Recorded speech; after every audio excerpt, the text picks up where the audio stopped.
A niche is not enough.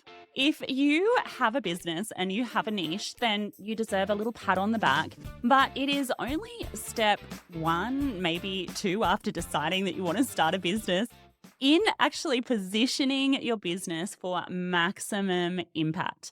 What is just as, if not more important, is a little thing that in marketing speak I like to call positioning. In real life speak, I like to call this dollar bills because it is the thing that once you nail it is going to help you to stand out and to speak so crisply and clearly to the right person that they're going to wonder, was this person actually in my head? If you want to learn how to do that, then this episode is for you. We are talking all about how to position well to sell, sell, sell.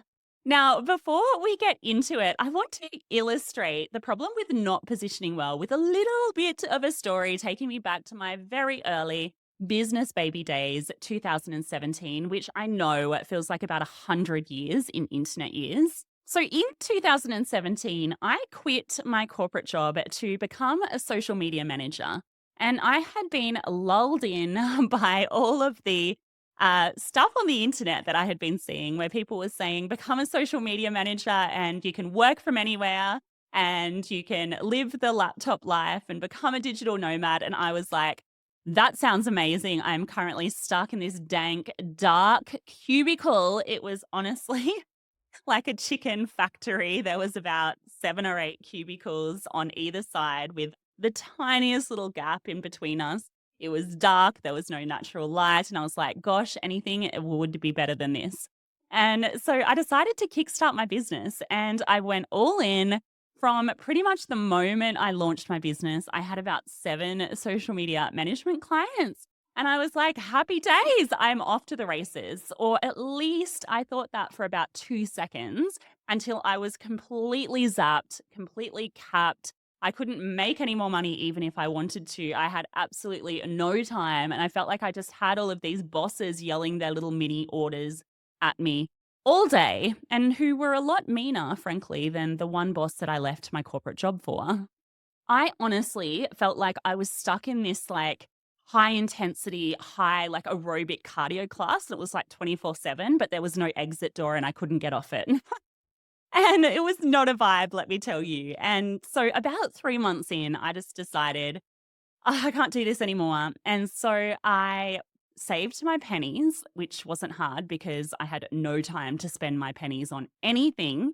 And I worked overtime and I jumped on a plane to Bali for 8 weeks with the intention of getting rid of that particular business model and somehow, some way, finding a way to create my first online course. Now, I had no idea what I was doing. I came back with a 50,000 word manuscript that I penned in the last week of my 8 weeks because I had spent the previous 7 weeks sipping pina coladas and not working on an online course. Nobody tells you that being a digital nomad has a lot of potential for not working.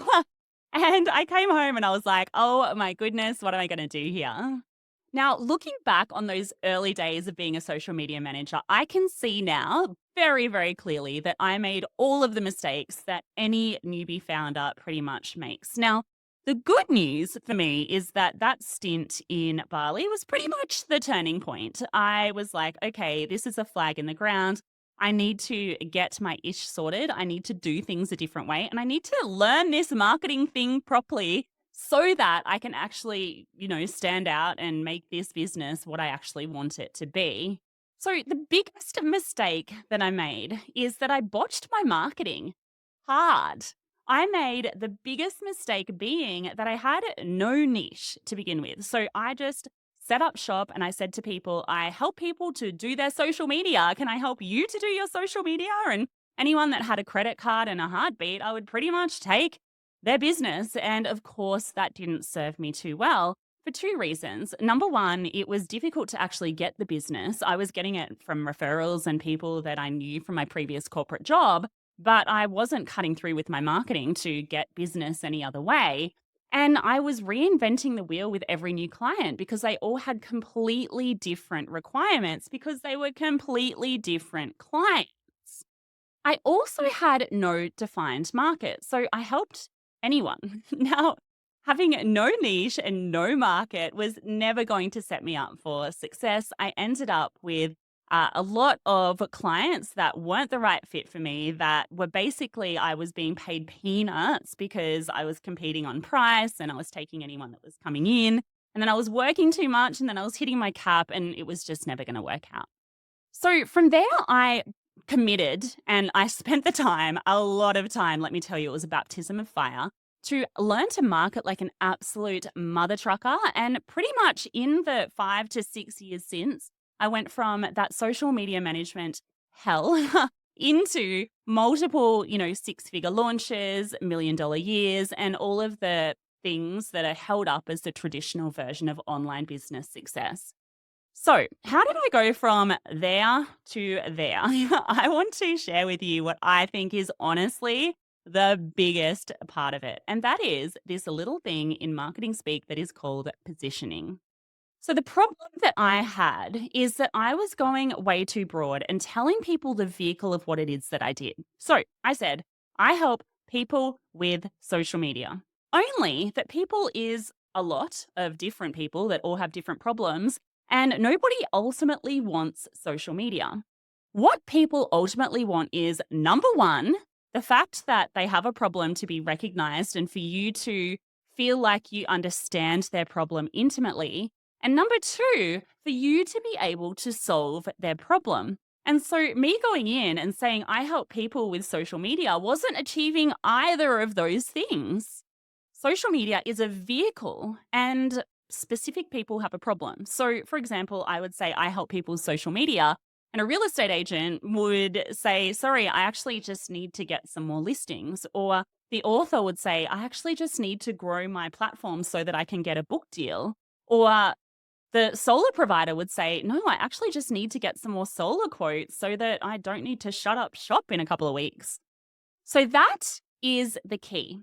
You want to get number one, niche. You want to make sure that you're clear on what that specific vehicle is that you are delivering to people. So for me, I shouldn't have said social media. I should have said something like, I help people to double their LinkedIn leads using an outreach process, right? And if you want more on niche, I cover that in the previous episode. But once you actually have the niche sorted, this is where you want to position that particular niche to a particular market. So, an example of this done really well, okay? I help luxury real estate agents, being the market, double their appraisals, which is solving a problem, with a DM focused LinkedIn strategy targeting high net worth individuals. Let me read a second one. I help self published authors, that is a specific market, secure book deals by building the level of author platform the top 5 publishing houses require from nonfiction writers. See how specific that is and see how it includes two things. Number one, it includes the vehicle in a very specific niched way. Number two, it includes the elements required to position well, being a very defined market, luxury real estate agents, nonfiction authors or self-published authors, and then it also includes the solution to their problem. So what is the problem that they have and what is the outcome that they're actually looking for? And ultimately, that is what marketing is. The secret is in the name, marketing. You are positioning a particular offer to solve the problem that one market has. Yes, you might be able to help a heap of different people, but that doesn't mean that your marketing should say that, because as soon as you say that, you're diluting your message. So positioning is super, super powerful for two big reasons.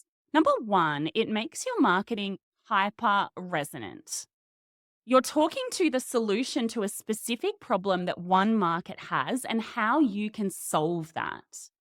And it's actually a good thing that you're excluding people that aren't in that particular market, because it is making it that much more likely that the people that are in that particular market are going to say, oh my gosh, this is absolutely perfect for me.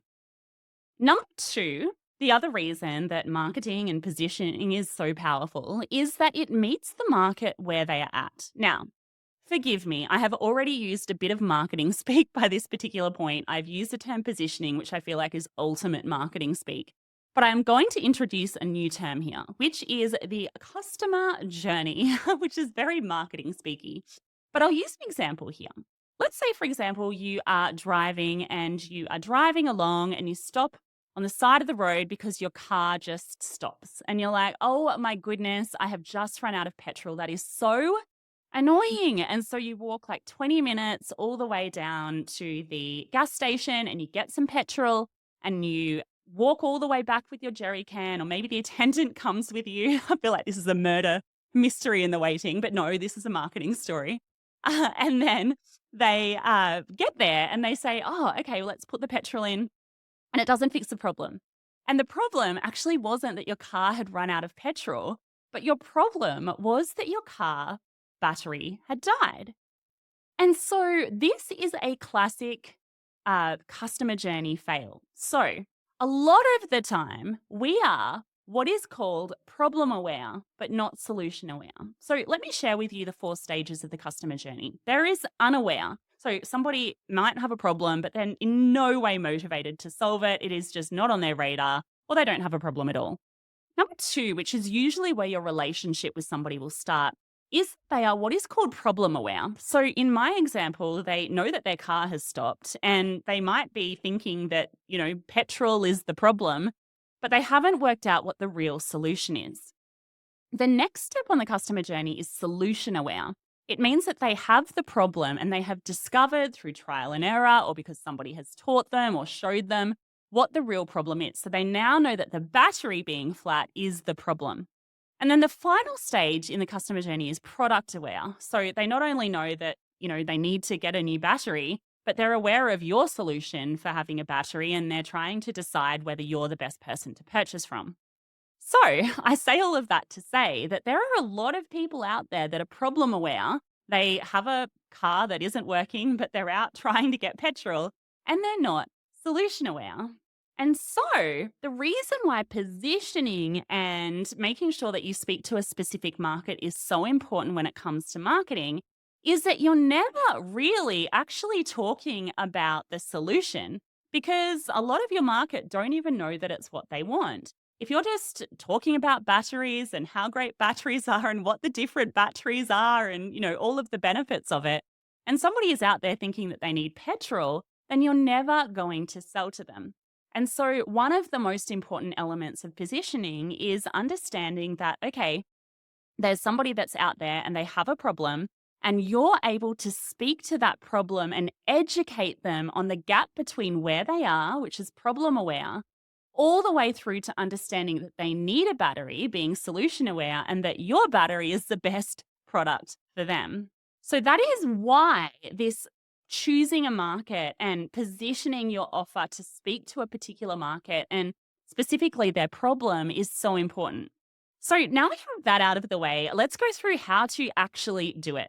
So step number 1 is that you want to pick a particular market to serve. So once you're clear on what your niche is, so you've chosen a vehicle, and if you're not clear on that yet, then definitely check out the previous episode in this series. You're going to be clear on what the vehicle is. So let's say, for example, you choose counting macros as your vehicle. You want to make a list of all of the people that have a problem that your particular vehicle could solve. So for example, it might be white collar professional workers, or it might be perimenopausal women. And you'd go through and make a big long list of all of the potential markets that you could serve. That is where you want to start. Then step number 2 is you want to list out all of their problems. So what are all of their problems as it relates to the solution that you provide? So you help people to count macros and presumably lose weight. And so what are the problems that, for example, white collar professional workers might have that are unique to them as it relates to that problem? So for example, white collar professional workers might be working at their desk for long hours. They might not have the time or the bandwidth to do traditional exercise in the morning or the afternoon. Perimenopausal women, for example, might have the problem of hormone fluctuations throughout their 40s and their 50s that are impacting their ability to shift weight like they used to, for example. Now, what I recommend doing here is actually doing some market research and finding out what people are saying are the problems as it relates to whatever vehicle it is that you have. This is so powerful. A lot of people don't want to do this market research thing, or they think that they're beyond it or they're better than it. Trust me, I still do it. It is so powerful to hear it from the horse's mouth as you will. Okay, so then the next step is to make sure that you're actually choosing the right market. So it's one thing to choose a specific market, but if it's not a market that's ever going to buy the thing that you're selling, you're really just going to make life super difficult for yourself. So, how do you go about doing that? The first tip I have for you is to choose a market with a moniker.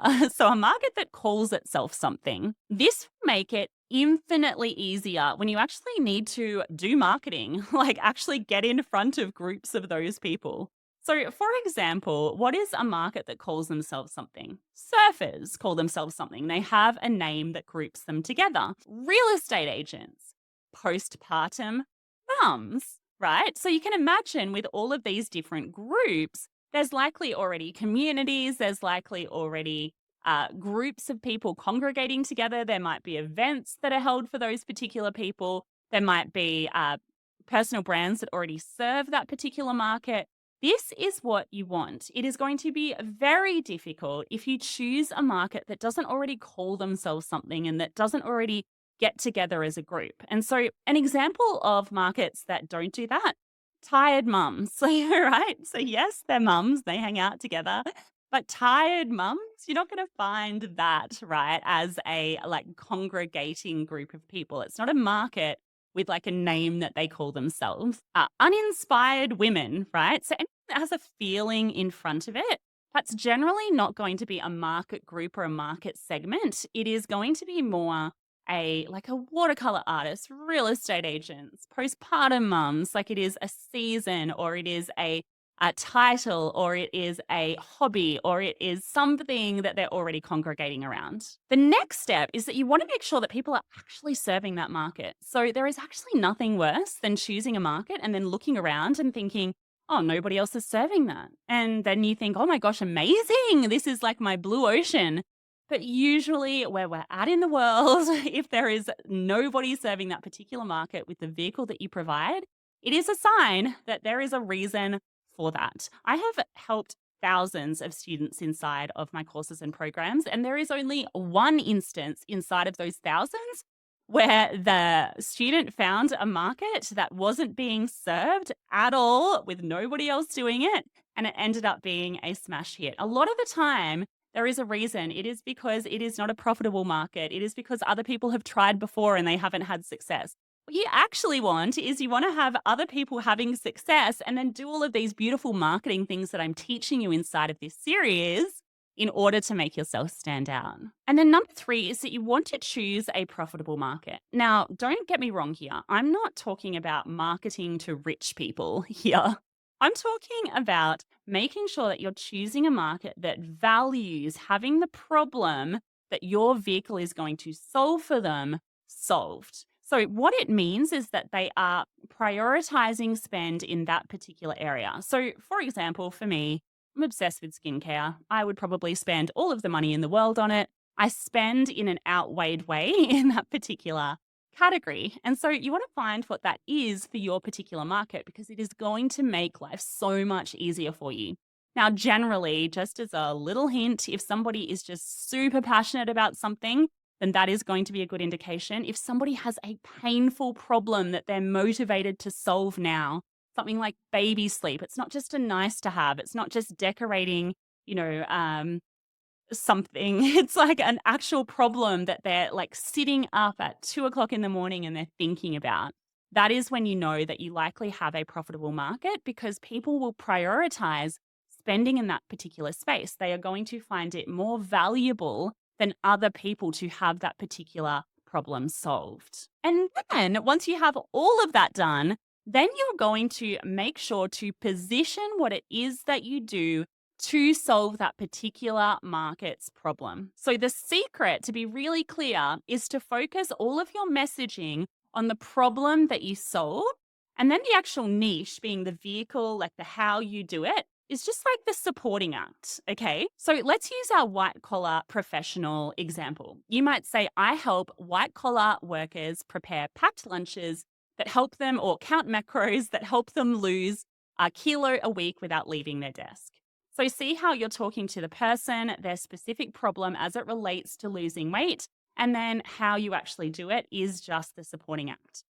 Let's use perimenopausal women. I help perimenopausal women prepare packed lunches that help them to maintain muscle mass throughout all of the hormonal shifts of their 40s and 50s by counting macros. So, see how that is a very specific example that has a solution to a very specific problem. And then the vehicle is just kind of the supporting act. And that, my friends, as I start to lose my voice, so it's probably a good time to end. Is how to position well to sell, sell, sell. So, by this particular point in the series, we have gone through how to set up a personal brand based business with projects rather than big overarching businesses, how to then niche each of those projects, and then how to position those particular niches to speak to a specific person's problem. If you have gotten to this particular point, you have done more than 98% of people that do any type of marketing. But in the next episode in the series, we're going to take it a step further, which is how to then bake the buzz right into the fabric of what it is that you do and build a talk aboutable edge. So definitely subscribe if you want to get that particular episode. I hope you are loving this series. Please send me an Instagram DM over at StevieDillon_ and let me know what you think. And until the next episode, I'll see you then.